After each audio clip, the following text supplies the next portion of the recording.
देश में मानसून की दस्तक के साथ ही बिहार में चुनाव का मानसून भी बनता नजर आ रहा है। 20 दिन में दूसरी बार प्रधानमंत्री नरेंद्र मोदी मिशन बिहार पर रहे। बिजली, पानी और रेल से जुड़ी हजारों करोड़ की विकास परियोजनाओं का शिलान्यास और उद्घाटन कर चुके हैं प्रधानमंत्री। साथ ही सिवान से उन तमाम मुद्दों को भी उठाया जिसका शोर चुनावी मैदान में अब सुनाई देने लगा है। जंगल राज से लेकर बाबा साहेब अम्बेडकर तक प्रधानमंत्री नरेंद्र मोदी ने ऐसे कई मुद्दे उठाए जिससे बिहार की सियासत का रुख बदला जा सके और विरोधियों को निशाने पर लिया जा सके। आरजेडी और कांग्रेस बाबा साहब अम्बेडकर की तस्वीर को पैरों में रखती है, जबकि मोदी बाबा साहब अम्बेडकर को अपने दिल में रखता है। बिहार के सिवान में प्रधानमंत्री मोदी का संबोधन, जिसमें दलित, ओबीसी और स्वर्ण को साधने का मंत्र है, जंगल राज से आजादी का संदेश है और इंडिया गठबंधन के सहयोगी आरजेडी पर अब तक का सबसे बड़ा हमला है। बिहार में जंगल राज लाने वाले मौका देख रहे हैं कि किसी भी तरह फिर से अपने पुराने कारनामे करने का मौका ढूंढ रहे हैं। पीएम मोदी ने लालू यादव के शासनकाल पर कटाक्ष किया और बताया आखिर बिहार में विकास के लिए कैसे कांग्रेस और आरजेडी बाधा डालती रही है, कैसे बिहार को पंजे और लालटेन के शिकंजे ने पलायन का प्रतीक बना दिया था। लेकिन अब बिहार की तस्वीर बदल चुकी है। कांग्रेस की करतूतें, इनके कारनामे बिहार विरोधी हैं, निवेश विरोधी है। जब भी अपने मुंह से ये लोग विकास की बात करते हैं तो लोगों को दुकान, कारोबार, उद्योग, धंधे सब में ताले लटकते नजर आते हैं। बिहार विधानसभा चुनाव में भले ही बीजेपी, जेडीयू और बाकी सहयोगियों के साथ मैदान में है, लेकिन नंबर के मामले में पीएम मोदी की कोशिश बीजेपी को सबसे ऊपर रखना है और 20 दिन में 2 बार बिहार दौरा कुछ इसी ओर इशारा कर रहा है। उधर बिहार में प्रधानमंत्री नरेंद्र मोदी तो इधर उत्तर प्रदेश के पूर्वांचल में मुख्यमंत्री योगी आदित्यनाथ मोर्चा संभालते नजर आए और उन्होंने डी कंपनी का जिक्र कर यूपी का सियासी पारा हाई कर दिया। योगी ने बिना नाम लिए अखिलेश यादव पर अब तक का सबसे बड़ा और गंभीर आरोप लगाया। बात अंडरवर्ल्ड डॉन दाऊद इब्राहिम से शुरू होकर आतंकी हमले पर खत्म हुई और इसमें सीधे तौर पर उन्होंने विपक्ष को घेरने की कोशिश की। वे विकास नहीं करते थे, वे तो मुंबई की डी कंपनी को पालते थे। डी कंपनी से कनेक्शन के बाद यूपी की सियासी फिजा में पॉलिटिकल टेंशन है। मुख्यमंत्री योगी आदित्यनाथ पहुंचे थे विकास योजनाओं का तोहफा देने, लेकिन मंच से उन्होंने 2027 के चुनावी समर का शंखनाद भी कर दिया और बताया कैसे पिछली सरकार विकास से अलग अंडरवर्ल्ड से पार्टनरशिप में मस्त रहती थी। वे विकास नहीं करते थे, वे तो मुंबई की डी कंपनी को पालते थे। डी कंपनी को, दाऊद गिरोह को पालते थे, पार्टनरशिप करते थे, उनके साथ मिलकर के बंदर बांट करते थे, सुरक्षा में सेंध लगाते थे। कोई आतंकी वारदात होती थी, बदनाम आजमगढ़ होता था। ये सिर्फ आरोप नहीं बल्कि आगामी चुनाव का पॉलिटिकल लाइन लेंथ है, ताकि समाजवादी पार्टी को घेरने के लिए बीजेपी अभी से माहौल तैयार कर सके, क्योंकि यूपी में बीजेपी 300+ का टारगेट लेकर चल रही है। समाजवादी पार्टी के गढ़ में सेंधमारी की तैयारी है। इसके साथ ही यादव लैंड में उलटफेर की भी कोशिश है, जिसकी शुरुआत आज आजमगढ़ से हुई है। ऐसे में सीएम योगी के टारगेट पर समाजवादी पार्टी है और सीधे तौर पर कनेक्शन डी कंपनी से जोड़ने की कोशिश हो रही है। मुख्यमंत्री योगी आदित्यनाथ ने सिर्फ विपक्ष की दुखती रग ही नहीं दबाई, बल्कि जनता को विकास की वो सौगात दी जो योगी आदित्यनाथ के लिए 2027 में विजय पथ बन सकता है। मुख्यमंत्री योगी आदित्यनाथ ने एक तरफ पूर्वांचल को एक्सप्रेसवे की सौगात दी तो दूसरी तरफ पिछली सरकारों को कटघरे में खड़ा किया, यानी एक हाथ में विकास और दूसरी तरफ सियासी बिसात। क्योंकि 2017 में अब तक रिकॉर्ड 5 एक्सप्रेसवे बनवाने का कीर्तिमान भी योगी सरकार के नाम पर ही दर्ज है। यानी यूपी देश में सबसे लंबे एक्सप्रेसवे वाला राज्य बन चुका है और ये एक्सप्रेसवे प्रदेश के विकास को रफ्तार दे रहे हैं, क्योंकि योगी सरकार में न सिर्फ नए एक्सप्रेसवे बने बल्कि पिछले सरकारों के अधूरे काम भी पूरे हुए।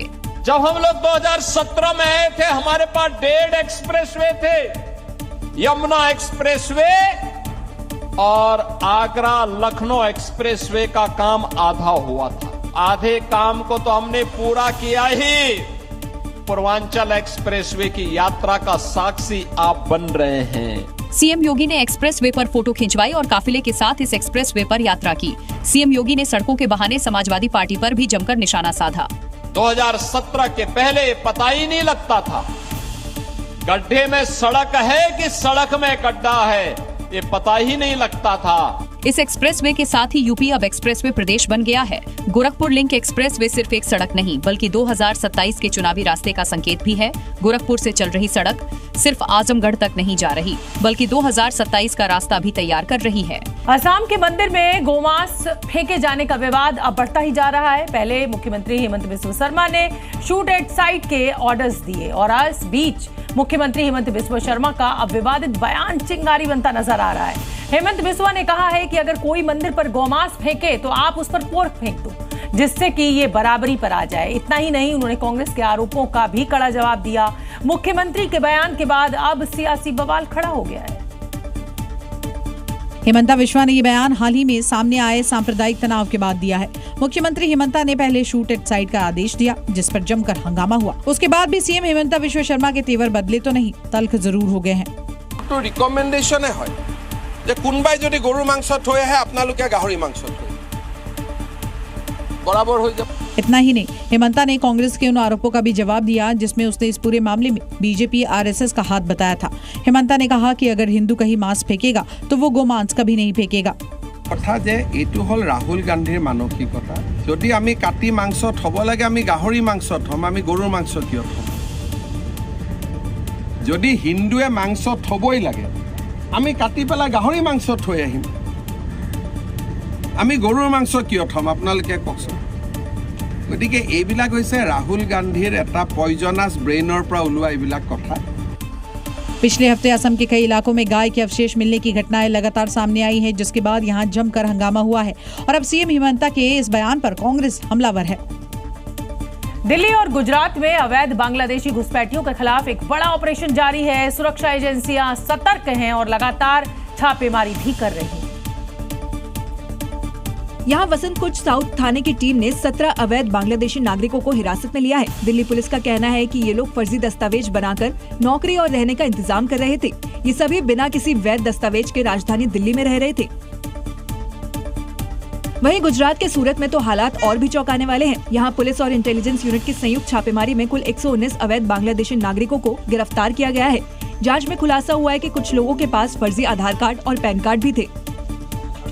यूपी के कानपुर में भी 200 से ज्यादा अवैध बांग्लादेशी रोहिंग्या पकड़े गए हैं, जिनके दस्तावेज संदिग्ध पाए गए हैं। पिछले कुछ दिनों में और कुछ लोग ऐसे पाए गए जो फेक आईडीज बना करके यहाँ पर रहते थे। ऐसे लोगों को आइडेंटिफाई करना और ऐसे लोगों के विरुद्ध कार्रवाई करना, ये हम लोगों ने स्टार्ट कर दिया है। ऐसे में सवाल ये है कि इतने साल तक ये लोग कैसे भारत में रह रहे थे और किन लोगों की मदद से इनकी पहचान छुपाई गई। स्विट्जरलैंड के बैंक्स में भारतीयों की जमा रकम को लेकर चौंकाने वाले आंकड़े सामने आए हैं। स्विस सेंट्रल बैंक के ताजा आंकड़ों के अनुसार 2024 में स्विस बैंकों में भारतीयों का धन 3 गुना बढ़कर 3.5 अरब स्विस फ्रैंक यानी करीब 37,600 करोड़ रुपए तक पहुंच गया है, जो बैंक में जमा कुल धन का लगभग 10वां हिस्सा है। इससे पहले साल 2023 में भारत के लोगों और कंपनियों की ओर से स्विस बैंक्स में जमा धन में 70% की गिरावट आई थी, जैसा कि आप इस चार्ट में देख भी सकते हैं, जो 4 साल के निचले स्तर 1.04 अरब स्विस फ्रैंक पर आ गया था। और अब ऐसे में कई लोगों के मन में सवाल यह है कि आखिर ये पैसा आया कहां से? क्या ये काला धन है? क्या स्विस बैंक में पैसा रखना गैरकानूनी है? तो इसका जवाब है बिल्कुल भी नहीं। ऐसा बिल्कुल नहीं है। स्विस बैंक में पैसा रखना गैरकानूनी नहीं है, लेकिन टैक्स न भरकर छिपाना जरूर गैरकानूनी। अगली खबर का रुख करेंगे। अब इस रिपोर्ट की खास बात पर अगर हम नजर डालें तो आंकड़े बताते हैं कि स्विस बैंक में जमा धनराशि 2022 में घटकर 1.6 बिलियन स्विस फ्रैंक रह गई, जो साल 2023 में अपने सबसे निचले स्तर 1.04 बिलियन स्विस फ्रैंक पर चला गया था। लेकिन 2024 में यह आंकड़ा अब तक का सबसे ज्यादा यानी 3.5 बिलियन स्विस फ्रैंक पर जा पहुंचा है। ये आंकड़े निश्चित रूप से नए सिरे से जांच और बहस की मांग करते हैं। इंदौर के राजा रघुवंशी हत्या केस में एक और सनसनीखेज खुलासा हुआ है और अब ज्योतिषाचार्य अजय दुबे ने सोनम को लेकर कई खुलासे किए हैं। ज्योतिषाचार्य ये कह रहे हैं, दावा कर रहे हैं कि राजा हत्याकांड में एक और महिला शामिल हो सकती है और सोनम रघुवंशी के उस महिला के साथ समलैंगिक संबंध हो सकते हैं। पंडित अजय दुबे का दावा है कि राजा की हत्या के बाद उनके परिवार ने उनसे संपर्क किया था और प्रश्न कुंडली बनवाई थी और इसका जवाब चौंकाने वाला था।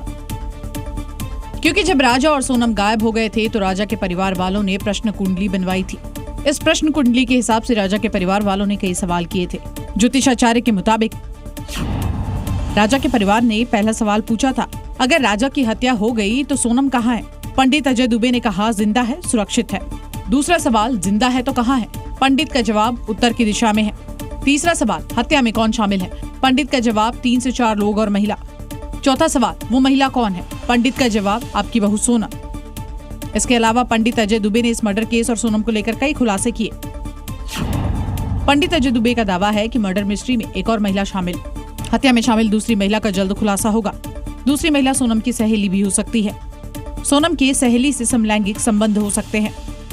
सोनम समलैंगिक है तो वो उस समय भी कुंडली में दिख गया था, बाकी हमने क्या उस प्रश्न को नहीं बताया। 2 महिला का जिक्र था उसमें, तो 2 हो चुकी हैं। ज्योतिषाचार्य अजय दुबे के दावे कितने सच होंगे ये तो पुलिस जांच के बाद ही क्लियर होगा, लेकिन राजा हत्याकांड अब पूरी तरह से एक मिस्ट्री बन चुका है। मध्य प्रदेश के विदिशा से ऐसा मामला सामने आया है जिसे जानकर आप भी दंग रह जाएंगे। दावा किया जा रहा है कि झोपड़ी में रहने वाले परिवार को भारी भरकम बिजली का बिल भेज दिया गया। अब परिवार तो परेशान है ही, आस पड़ोसी भी हैरान है। लेकिन उससे पहले ये बिजली का बिल देख लीजिए। इसमें रुपयों की संख्या इकाई, दहाई, सैकड़ा या हजार में नहीं बल्कि लाख में है। अब जिस परिवार को ये बिल भेजा गया उसकी हालत भी देख लीजिए, जो किसी बंगले में नहीं बल्कि झोपड़ी में रहता है, जहां 2 बल्ब जलते हैं, वो भी अगर बिजली आए तो। लेकिन बिजली विभाग की गिनती में ये झोपड़ी सीधा उद्योग भवन बन गई है। 7 लाख का बिजली का झटका, जिसे देखकर परिवार के दिन का सुकून और रात का चैन उड़ गया है। परिवार अब पूछ रहा है कि हमसे आखिर ऐसी क्या भूल हुई जो स्मार्ट मीटर लगवाया। इससे पहले 100 रुपये बिल आता था, जब से ये मीटर लगे जब से 7.5 लाख रुपए बिल आया है 1 महीने का। जब इसे लेकर बिजली विभाग के साहब से बात की गई तो उन्होंने कहा कि कुछ आपको छूट भी दी जाएगी, तो उसका बड़ा फायदा हमारे कंज्यूमर्स को होने वाला है।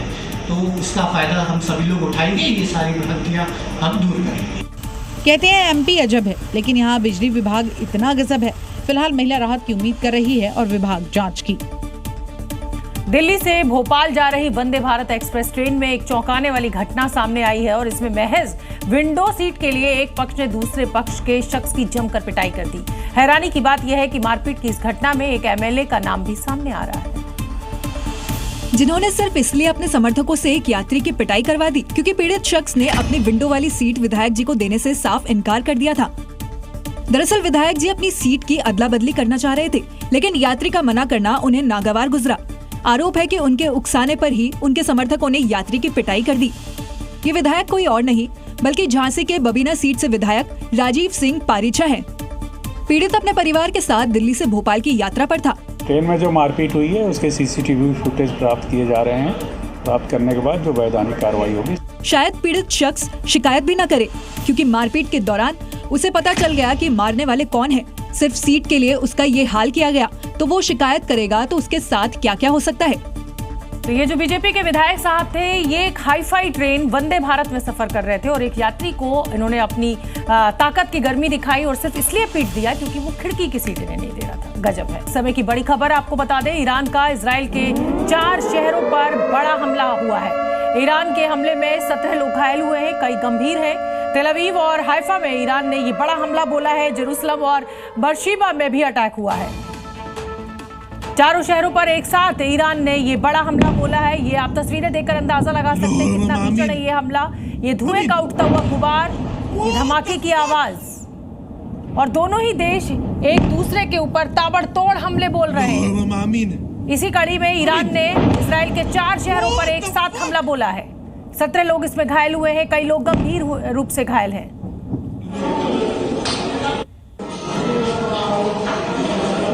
लोग मेट्रो स्टेशन में बेसमेंट में छुपे हुए हैं, बंकरों में छुपे हुए हैं।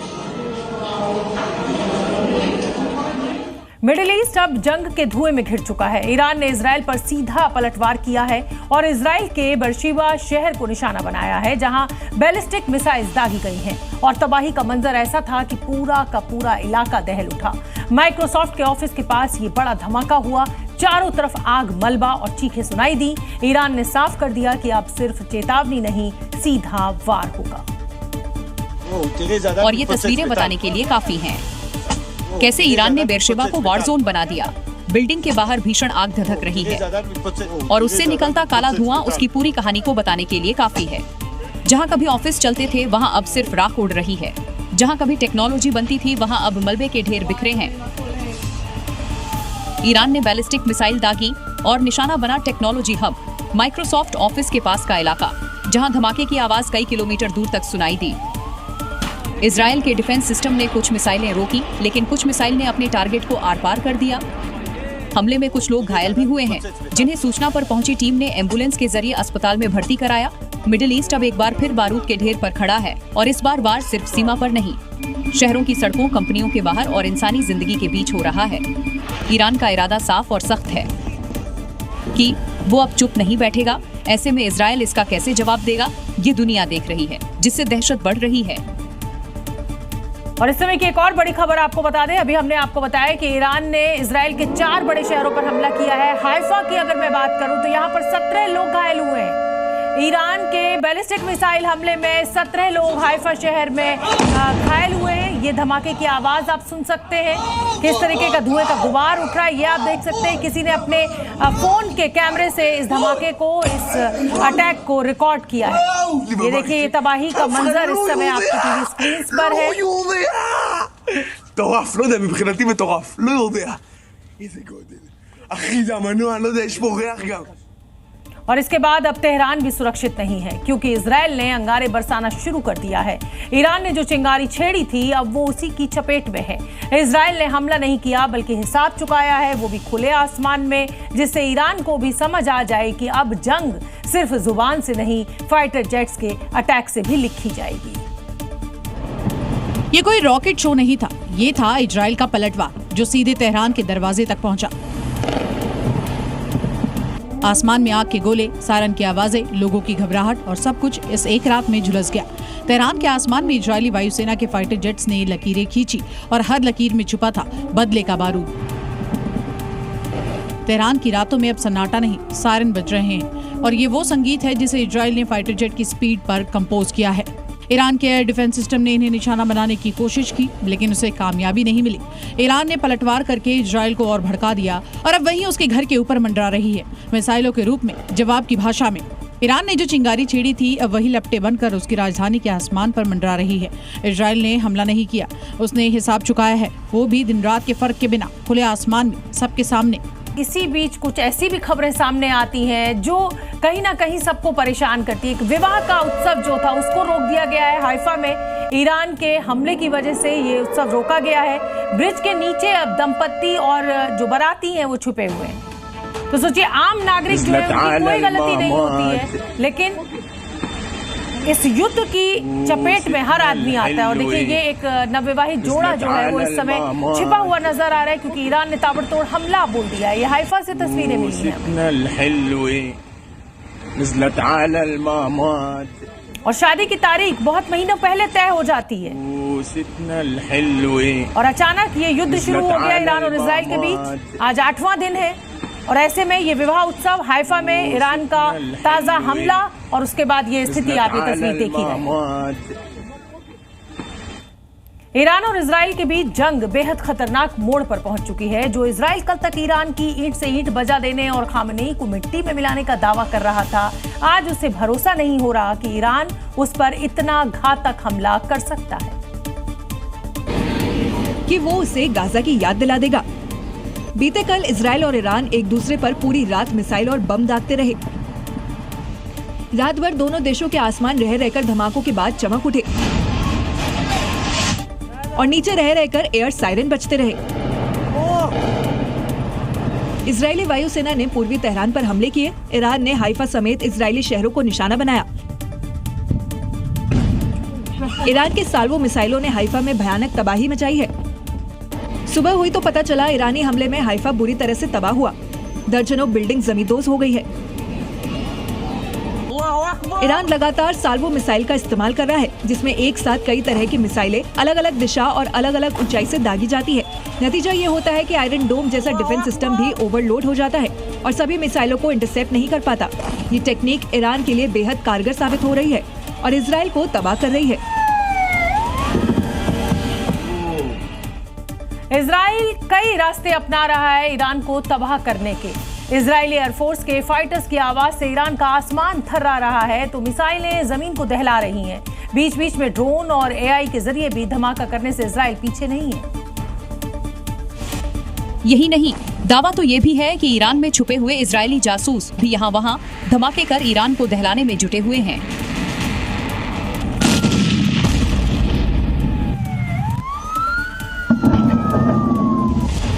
वीडियो में साफ देखा जा सकता है कि तेहरान की सड़कों पर खड़ी एक गाड़ी में अचानक से तेज धमाका होता है, जिसके बाद उसमें भीषण आग लग जाती है। फायर ब्रिगेड के जवान आग बुझाने के प्रयास में जुटे होते हैं कि फिर एक के बाद एक कई गाड़ियों में ब्लास्ट हो जाता है।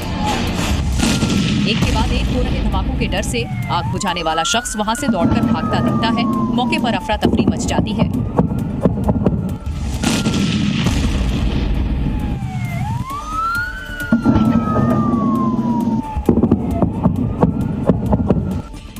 हालांकि अभी ये पुष्टि नहीं हुई है कि ये धमाके पहले से प्लांट किए गए किसी विस्फोटक या बम की वजह से हुए या इजराइल की ओर से किए जा रहे मौजूदा हमलों की वजह से।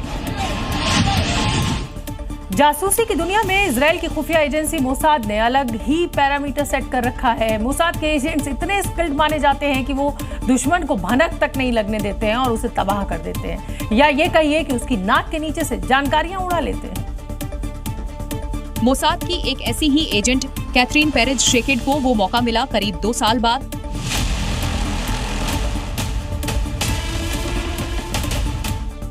लेकिन इन 2 सालों में इजराइल की इस कातिल हसीना ने जो जानकारियां जुटाई, ये उन जानकारियों की बदौलत ही था कि इजराइल हर बार ईरान के वैज्ञानिक और कमांडर्स पर सटीक वार कर रहा था। हर हमले के बाद उन्होंने अपने ठिकाने बदले, लेकिन इजरायली हमले से वो बच नहीं पा रहे थे। फ्रांसीसी मूल की यह महिला एजेंट ने करीब 2 साल पहले ईरान में घुसपैठ की, शिया धर्म अपना लिया था। कैथरीन ने सैन्य अधिकारियों और वैज्ञानिकों की पत्नियों से दोस्ती की, उनके घर पर आना जाना करने लगी और उनके नाक के नीचे से जानकारियां उड़ाती रही।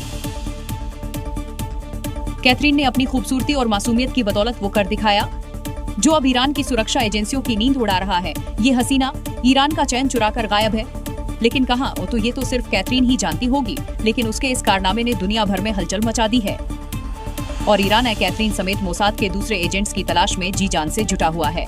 जश्न का माहौल था, लेकिन चंद ही सेकंड्स में सब कुछ बदल गया। बेंगलुरु में एक दर्दनाक हादसे ने एक पिता के जन्मदिन की खुशी को मातम में बदल दिया। 5 दिन तक दवाओं और दुआओं का दौर चलता रहा, लेकिन होनी को कुछ और ही मंजूर था। और वही हुआ जिसका डर था। 27 वर्षीय अक्षय, जो अपने पिता के जन्मदिन के लिए मटन लेकर घर लौट रहा था, हादसे का शिकार हो गया। अचानक एक पेड़ की भारी टहनी उसके ऊपर गिर पड़ी। घटना 15 जून को बेंगलुरु के श्रीनिवास नगर में ब्रह्मा मंदिर के पास हुई। हादसे के बाद अक्षय का अस्पताल में इलाज चल रहा था, जहां वो आईसीयू में भर्ती रहा। 5 दिन के उपचार के बाद अक्षय का ब्रेन डेड घोषित कर दिया गया, जहां कल दोपहर में उसकी कार्डियक अरेस्ट से मौत हो गई। अक्षय राजाजीनगर में एक निजी कंपनी में एचआर एग्जीक्यूटिव के पद पर काम कर रहा था। बीबीएमपी ने अक्षय का पूरा मेडिकल खर्च उठाने और परिवार को 5 लाख रुपए की अनुग्रह राशि देने की भी घोषणा की। लेकिन बड़ा सवाल ये कि इस लापरवाही का जिम्मेदार कौन, जिसने एक नौजवान की जान ले ली जो अपने परिवार का इकलौता सहारा था। और चलिए अब आपको आंकड़ों के जरिए समझाते हैं कि कैसे पुराने पेड़ लोगों की अकाल मृत्यु की वजह बनते हैं। आंकड़े गवाह हैं कि हर साल कई लोग पेड़ गिरने के हादसों में अपनी जान गंवा देते हैं। माया नगरी मुंबई में साल 2011-12 में पेड़ गिरने की घटनाओं में 21 लोगों की मौत हुई थी और 110 लोग घायल हुए थे। पिछले साल जून-जुलाई के महीने में 2 लोगों ने इसी पेड़ गिरने में अपनी जान गंवाई थी। 2025 में अभी तक 3 लोगों की मौत और 12 लोग घायल हो चुके हैं। महाराष्ट्र के पुणे में 2025 में 2 लोगों की जान गई थी। केरल में 2025 में एक 14 साल की छात्रा और शिक्षक घायल हुए थे। बेंगलुरु में अभी 5 दिन पहले एक युवक पेड़ की शाखा गिरने से घायल हुआ और अस्पताल में आज उसकी मौत हो गई। कोलकाता में भी पेड़ गिरने की घटना में एक फूल बेचने वाले की मौत हुई। अगली खबर का रुख करेंगे। झारखंड के जमशेदपुर में लगातार हो रही बारिश के बाद बाढ़ का कहर देखने को मिल रहा है। चारों तरफ सैलाब का कब्जा है और हर तरफ सिर्फ तबाही की तस्वीरें नजर आ रही हैं। और मूसलाधार बारिश के बाद आई बाढ़ से सड़कें समुंदर हो चुकी हैं। तस्वीरें देखिए, सड़कों पर सिर्फ पानी ही पानी नजर आ रहा है। बारिश इतनी हुई कि सड़कों पर खड़ी गाड़ियां पूरी तरह डूब चुकी हैं। कारों का सिर्फ ऊपर का हिस्सा नजर आ रहा है। बारिश के बाद निचले वाले इलाके बाढ़ की चपेट में आ गए हैं। प्रशासन की टीम बोट के सहारे लोगों का रेस्क्यू कर उन्हें सुरक्षित जगहों पर ले जा रहे हैं। अब ये तस्वीर देखिए, बारिश के बाद लोगों के घरों तक पानी भर गया है। पार्किंग में खड़ी बाइक और स्कूटी पूरी तरह डूब चुकी हैं। आपको बता दें कि जमशेदपुर में पिछले कई घंटों से बारिश का सिलसिला जारी है। बारिश के बाद नदियों का जलस्तर भी बढ़ गया है। मौसम विभाग ने अगले 3 दिन तक भारी बारिश की चेतावनी दी है, यानी जमशेदपुर में बाढ़ का खतरा अभी टला नहीं है। जिला प्रशासन ने लोगों को नदियों से दूर रहने की अपील कर रहा है। बिहार और झारखंड में हो रही बारिश के बाद नदी नाले उफान पर है। मूसलाधार बारिश के बाद बिहार का कश्मीर कहे जाने वाले ककोलत वाटरफॉल में अचानक बाढ़ आ गई है। और भयंकर बाढ़ आने के बाद वाटरफॉल की खूबसूरती डरावनी तस्वीर में बदल गई। ककोलत वाटरफॉल से बह रहे पानी की ये तस्वीर देखिए, ऐसा लग रहा है कि जैसे कोई डैम फूट गया हो। जब वाटरफॉल का जलस्तर अचानक बढ़ गया, उस वक्त यहाँ कई पर्यटक मौजूद थे। कुछ लोग वाटरफॉल के नीचे नहा रहे थे। बाढ़ आने से पर्यटकों में भगदड़ मच गई। वाटरफॉल के पास मौजूद कर्मचारियों ने पर्यटकों को सुरक्षित बाहर निकाला। जानकारी के मुताबिक वाटरफॉल का जलस्तर लगातार 3 बार बढ़ा। चारों तरफ वाटरफॉल का पानी बहने लगा। प्रशासन ने एहतियात के तौर पर पूरे इलाके को खाली कराया। आपको बता दें कि ककोलत वाटरफॉल को बिहार का कश्मीर भी कहा जाता है। मानसून के मौसम में लोग वाटरफॉल का नजारा देखने के लिए पहुंचते हैं। उत्तर प्रदेश के अमेठी में माफ कीजिए, जबरदस्त बारिश देखने को मिली और इसकी वजह से कई इलाकों में जलभराव की स्थिति पैदा हो गई। सड़कों पर घुटनों तक पानी भर गया और गलियां तालाब में तब्दील हो गई। बेंगलुरु देश की टेक राजधानी, लेकिन बारिश के आगे ये स्मार्ट सिटी पानी पानी हो गई। कुछ ही घंटों की बारिश में सड़कों ने नहर का रूप ले लिया, जिसमें कारें फंसी हुई दिखी। कई इलाकों में बारिश का पानी घरों के अंदर तक घुस गया। निचले फ्लैट में रहने वालों के लिए बरसात बर्बादी का दूसरा नाम बन गई। इस वीडियो को देखकर आप अंदाजा लगा सकते हैं कि बारिश ने इस पूरे इलाके में कैसा कहर मचाया है। यूपी के अमेठी में नगर पालिका की व्यवस्थाओं की पोल खोल दी। जहां देर रात हुई बारिश के बाद हालात बेकाबू हो गए। गलियों में पानी लबालब भर गया। इतना ही नहीं, अब जिले के कप्तान साहब के ऑफिस को भी देख लीजिए, जहां बारिश के पानी ने कब्जा जमा लिया, जिसे निकालने के लिए मोटर तक लगानी पड़ी। कुछ ऐसा ही हाल गौरीगंज कोतवाली का भी रहा, जहां बरसात के बाद पूरा कोतवाली परिसर तालाब में तब्दील हो गया।